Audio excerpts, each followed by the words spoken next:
Hello, welcome to the video on superposition of N harmonic waves. We've done superposition to harmonic waves, and I want to see what the N harmonic wave case looks like.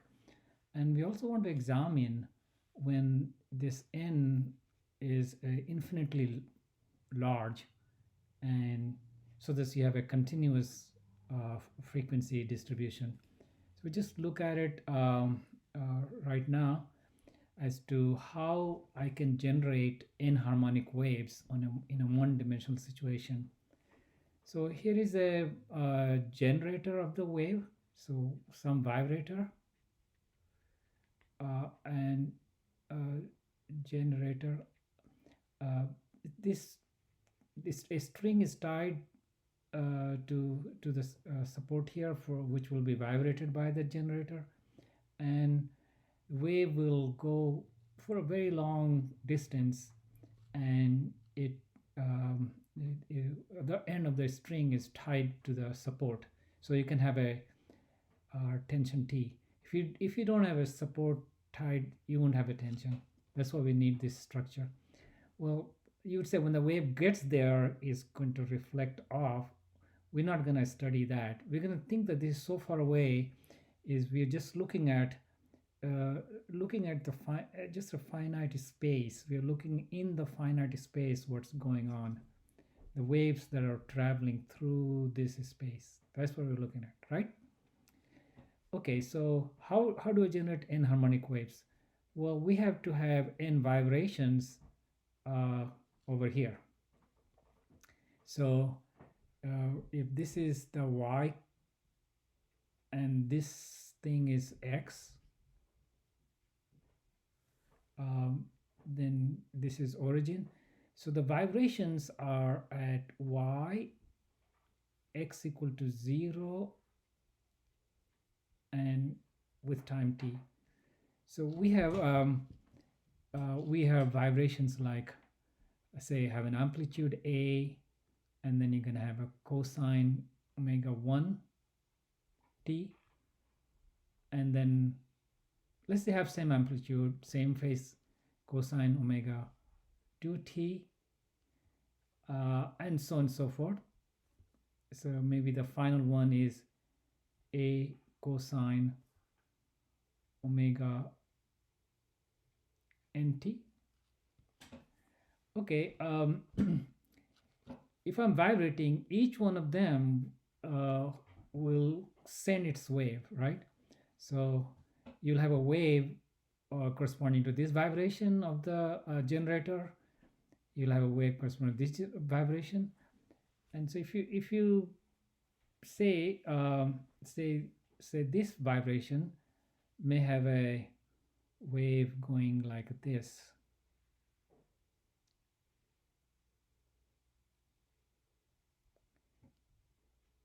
going in that way. This vibration may have a this vibration may have a wave like maybe it's like this.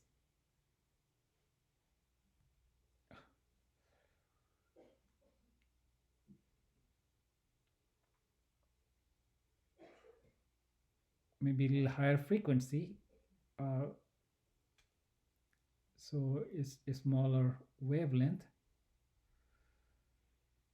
It's like this, but they are going to the right, and so on and so forth. You can have a like this vibration may be a higher frequency, and it is still higher frequency. You may be like that.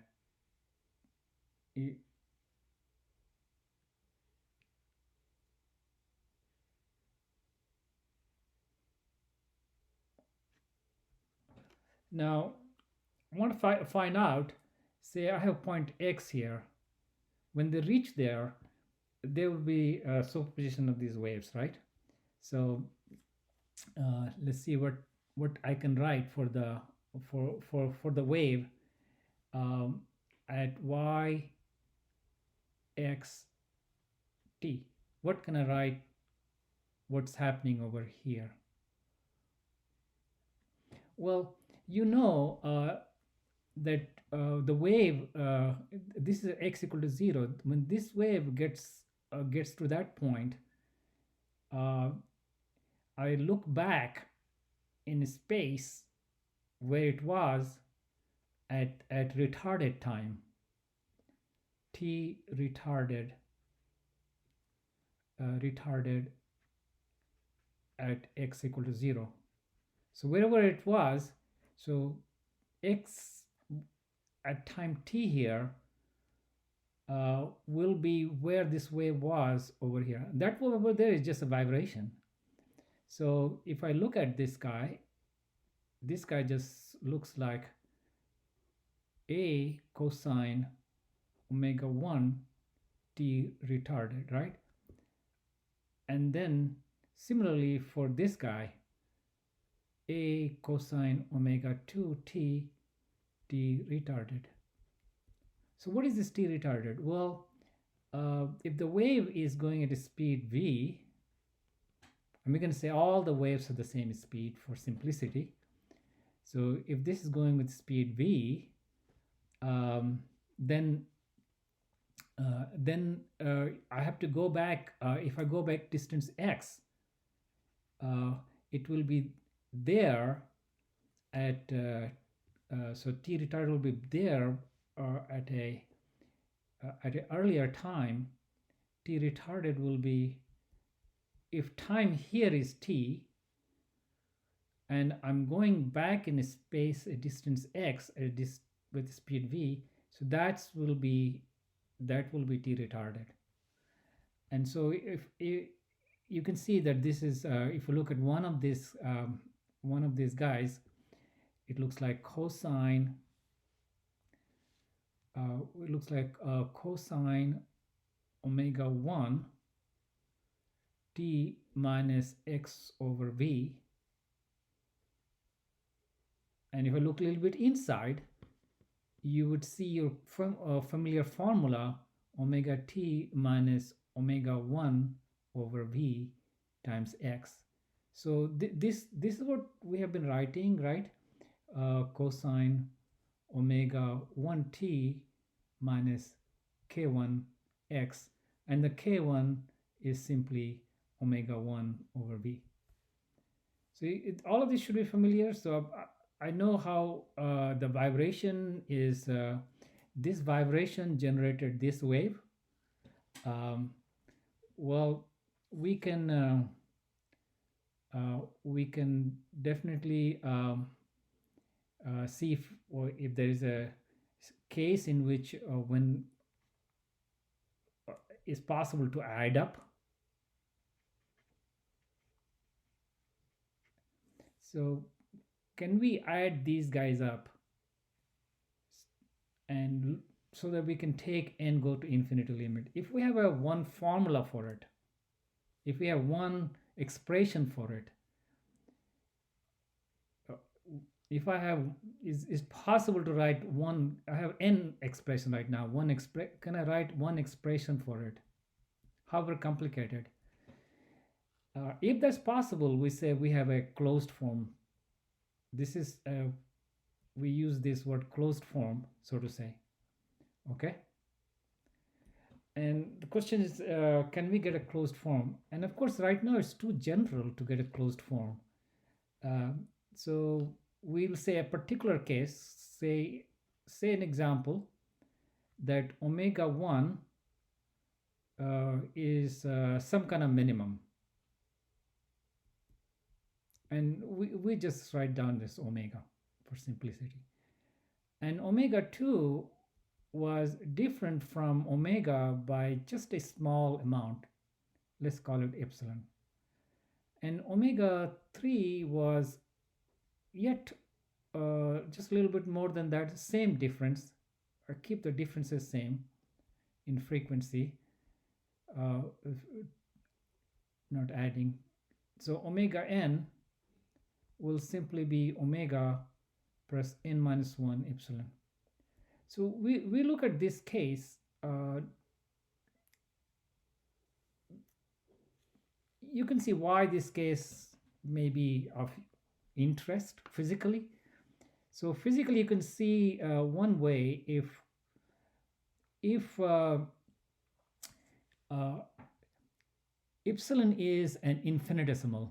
So this can be like omega plus d omega, and this may be omega plus 2 d omega, and so on and so forth.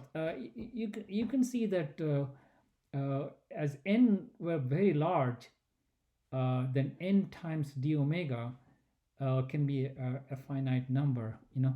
So we, if you look at it this way, it's kind of simulates this case. This case, this case can kind of simulates a continuous distribution. So this is this may be my omega max. So we can call this omega max. Simulates continuous continuous case of omega min to omega max. So it's not a frivolous thing to do, just make it simple like that. But another advantage of this case is an advantage is math is very simple to do. Math is, so this is a model in a way, right? So this is math.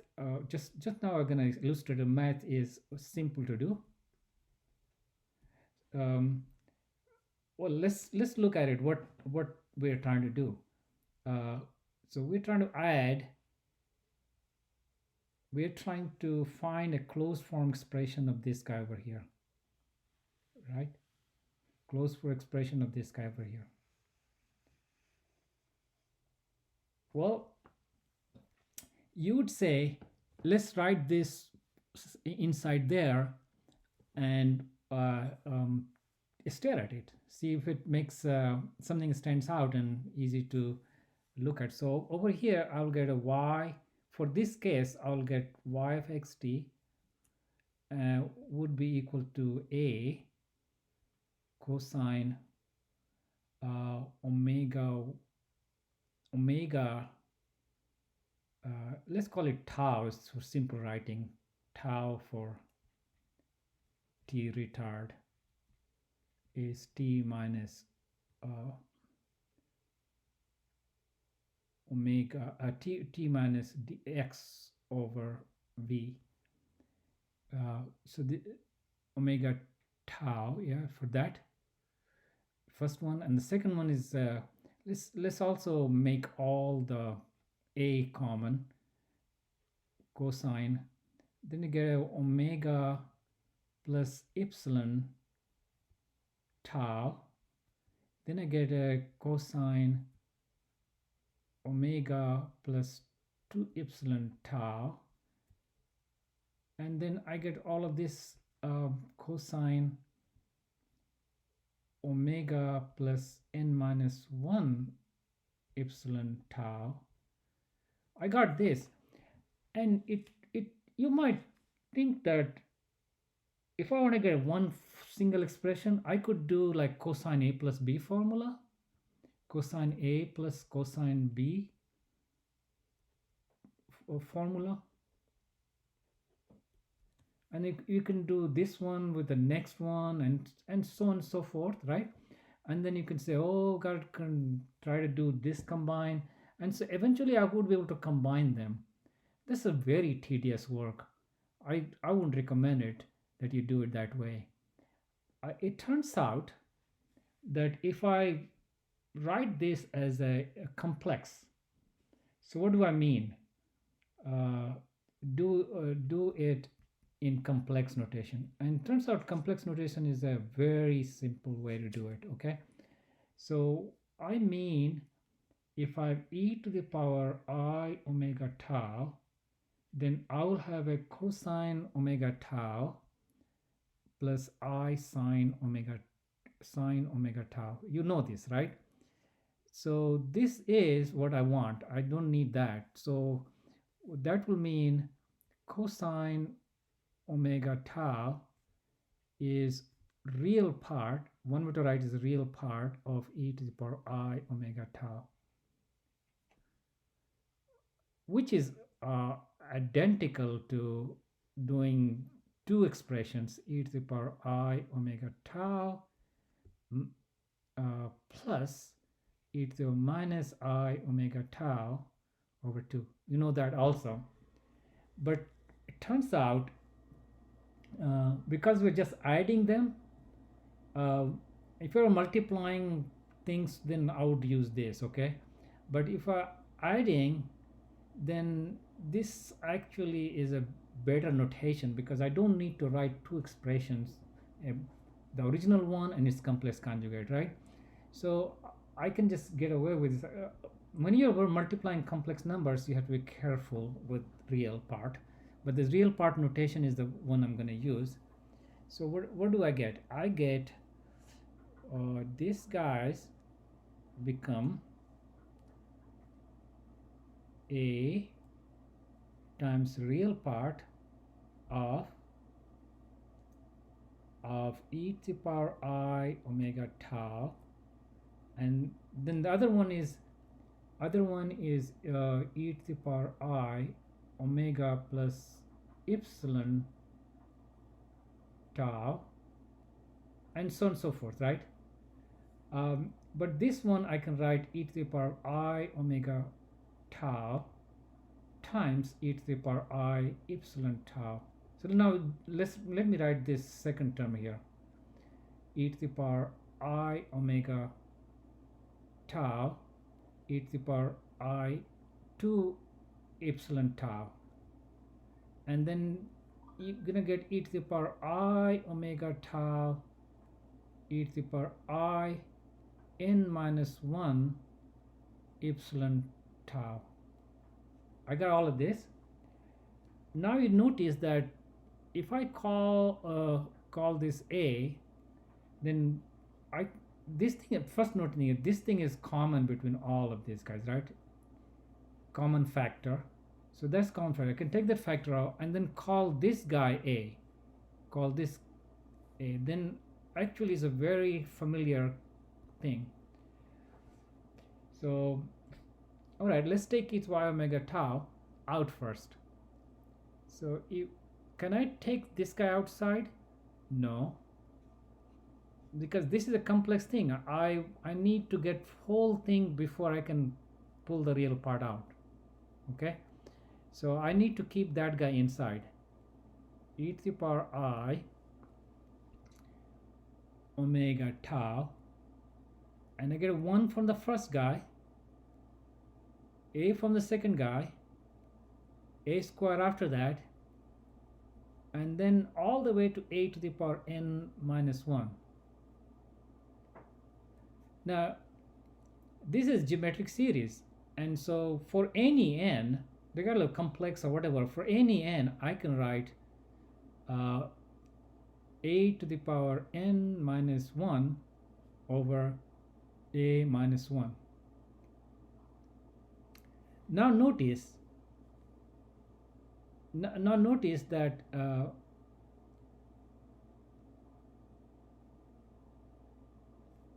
if I could write, let me point the strategy here. If I could write, if a is complex, right? A is complex. This is going to be a very nasty thing.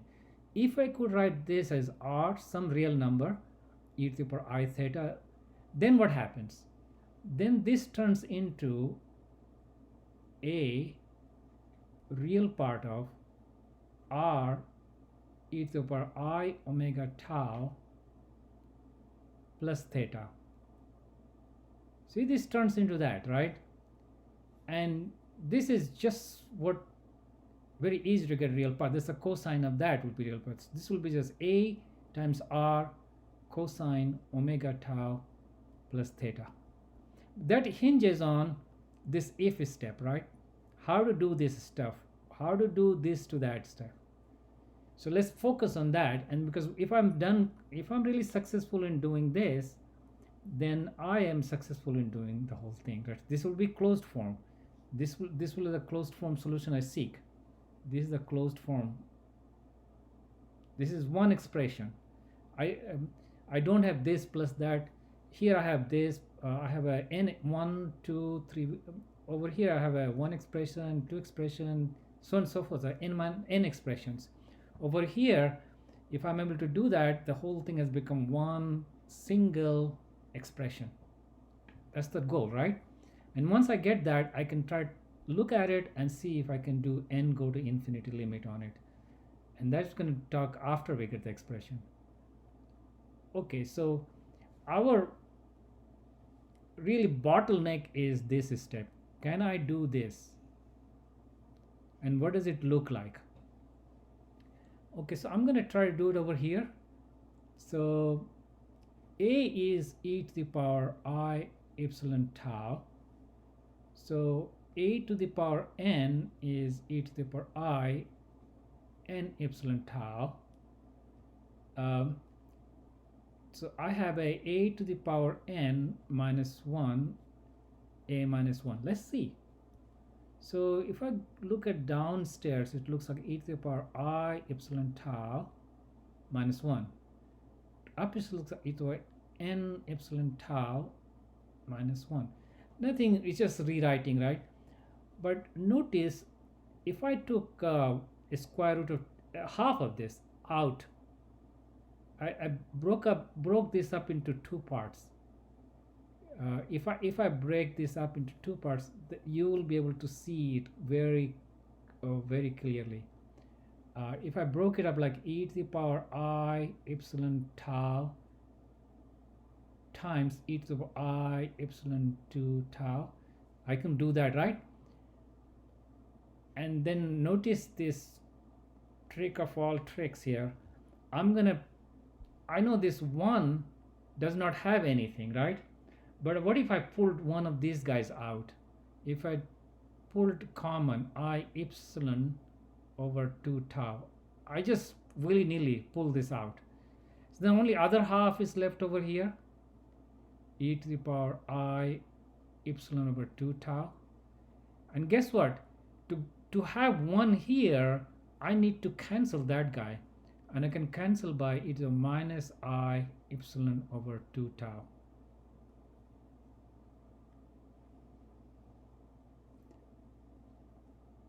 I'll tell you that this is a very powerful trick of pulling things out, because this just becomes 2I times sine epsilon over 2 tau. Okay. Well, what I can do here, I can also do exactly same in the numerator. Numerator will just become I e to the power I n over 2 epsilon tau, and inside here it will just be this kind of stuff, 2I sine n over 2 epsilon tau. Cool, huh? And now it's actually almost one expression. This guy cancels out here, and this with this are the real parts. That's the R. So I can see light at the end of a tunnel now, n over 2 epsilon tau. That's everything is real. Divide by sine epsilon over 2 tau. This all real. This is my R, and this 2 can be combined into 1, and that will give me the theta n epsilon over 2 minus epsilon over 2 tau. So that's this whole thing. So this is my. I was looking for this guy as r e to the power I theta. I was looking if I can do that, and I have been able to do it because this is the real. So that part is r of theta. This is theta, and this part here, this part here is all real. That's what I want. This I want that to be real. So that's the R part. Okay, so we've got both R and theta. So let me write the final answer, and and I lost my cursor now. So yeah, there it is. Getting more space. So what do we have? So y of xt, this is my wave displacement at position x. That's some a, and the r is sine n over 2 epsilon tau over sine epsilon over 2 tau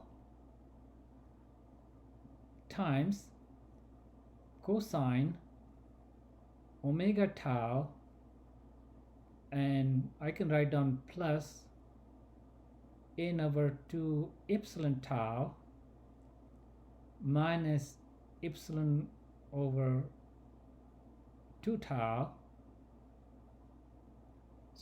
So we got all this answer. Now if you we want now to see what will happen if I take n goes to infinity limit. Well, this gonna oscillate like crazy, right? And this is in there, is gonna oscillate like crazy because going to so it's not a big surprise, nothing will happen. But we also want I also want another limit, also want to take epsilon go to 0, so they're all distributed continuously. But want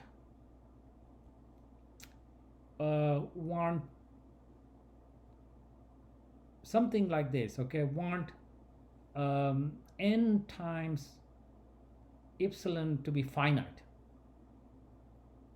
That's crazy, right? I'm taking 1 to 0 and 1 to infinity, but they're going at different rates, so yeah, I want it to be finite. And I can tell you why.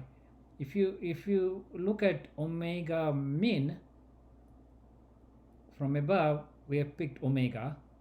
Omega max was the last one, which was omega plus n minus 1 epsilon. So if these were kind of finite values, if this was finite, then I would have that will give me n epsilon is going to be omega max minus omega min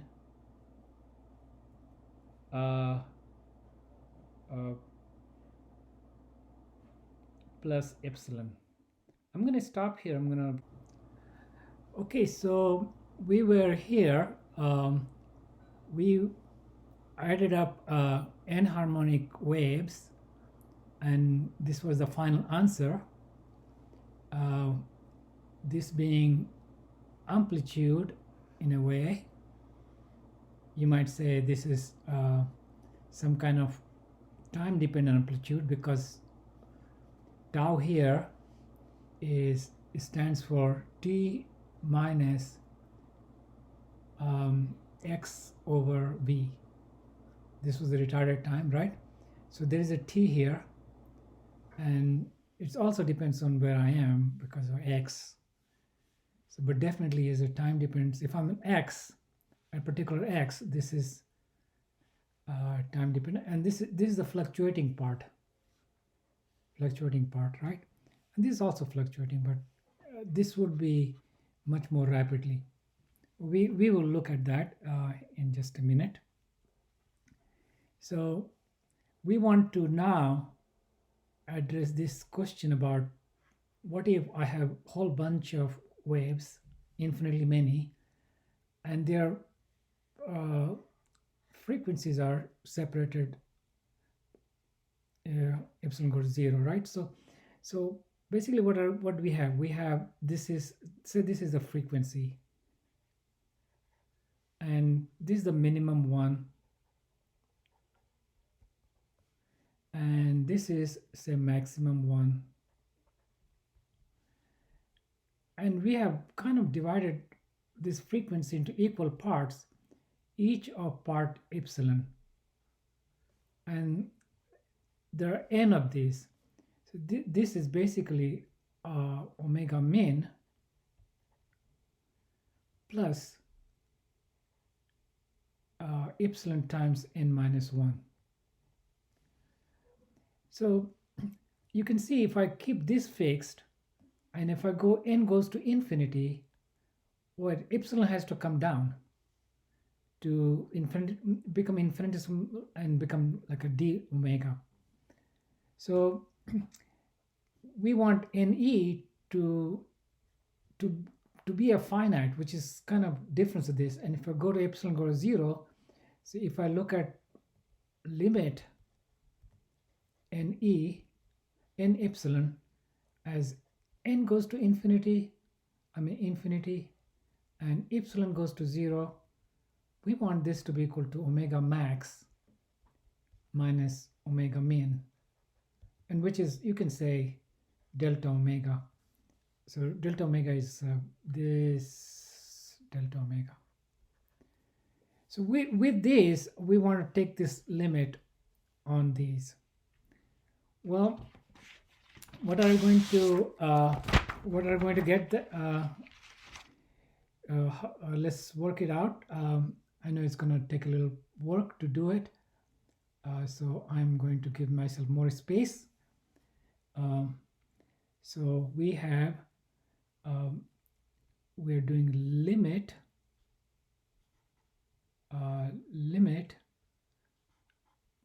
very specifically n go to infinity, epsilon going to go to 0, and epsilon going to delta omega, and so of y of x and t. Now notice that you'll have a, and the denominator, when you have a sign, epsilon tau over 2, this will go to epsilon tau over 2. We're thinking epsilon is fine, tau is finite. Okay, so this is going to go to epsilon tau over 2. The new numerator will remain sine n epsilon tau over 2, because it's just finite.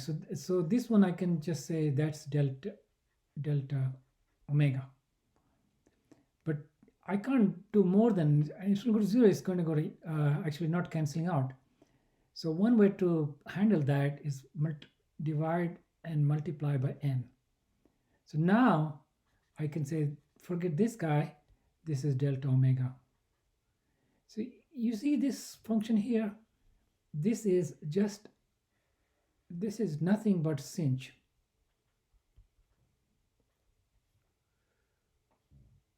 of delta omega over 2 tau. And then cosine, I have a omega tau, no problem there, plus I got a omega max minus omega min, and this is omega min over 2 tau. So if I look at this, this actually is omega max plus omega min over 2 tau. So it's kind of like an average of the two, so we can say omega average tau. So what it really nicely this goes into um, a n. Of course, n is becoming infinite, so the a has to be something smaller. Otherwise, this combination will blow up on me. I will have sinc function delta omega over 2 tau, and then you have a cosine omega average tau. You might have noticed it's kind of like a these guys are kind of like a beat guys, and this is the carrier signal, and this is the modulation signal. So you can see the waves are separating, kind of like what you saw in two-wave situation. So you say I'll think of this some kind of finite.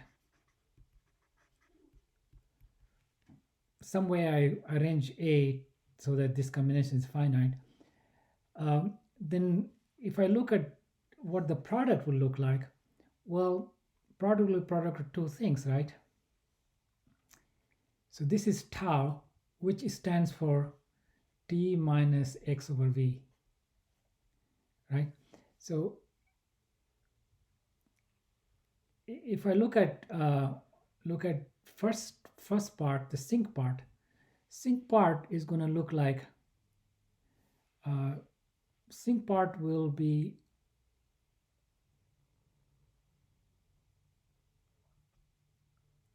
it dies pretty fast actually. You can see the denominator. Sinc has a sine of this divided by this. So depending on delta omega, is going to die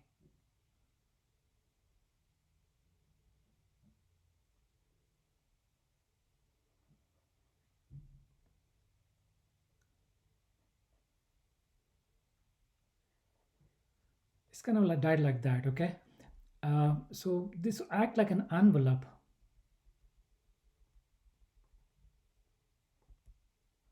It's going to act like an envelope,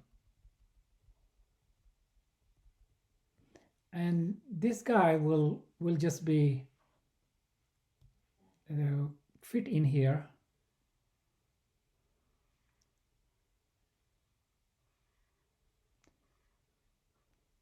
But it's really dying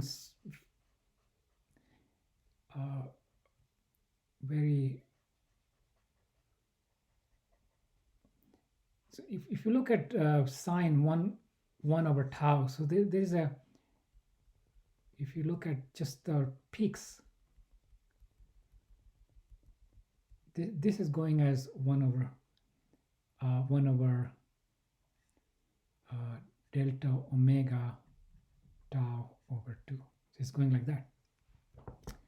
And if you complete this left side of it,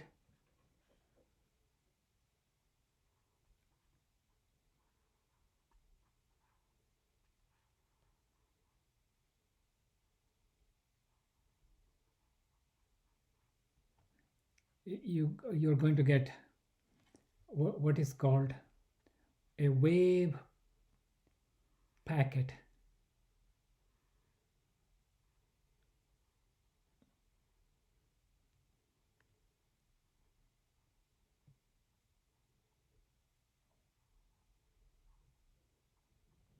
So this structure, if you just plot say t, you're going to get the same thing, right? So this will be the vibration. This will look like y of t, 0t. And at any other place x, wave will start to, this wave will move through you at different times. So this is the vibration of the wave generator, and the wave will just go. You will get another wave over. This will travel here, then later over here, later time over here. So the wave will travel, and because this is a non-dispersive system, it's going to travel undeformed over time. It's pretty cool, huh?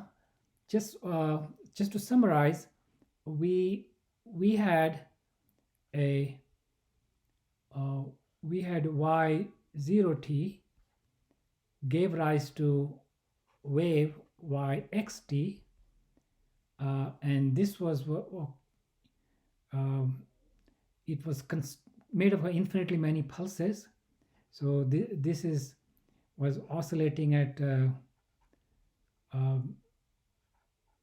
n frequencies, and we took n go to infinity, and those frequencies are between some omega min and some omega max. So and go to 0 and n epsilon go to delta omega. What we found, this is equal to this wave packet traveling. So we got a traveling wave packet. There are quite a few applications of this that you will encounter later in your studies. This is a very good model of a localized in quantum system. Suppose you have a quantum particle like electron. An electron is moving and it's described as a wave function. What kind of wave function will say, I can't really locate this at one place. The electron can't be here. So it's here, but it can be in a wave packet around here. So a wave packet can be a good description of a localized particle in quantum systems.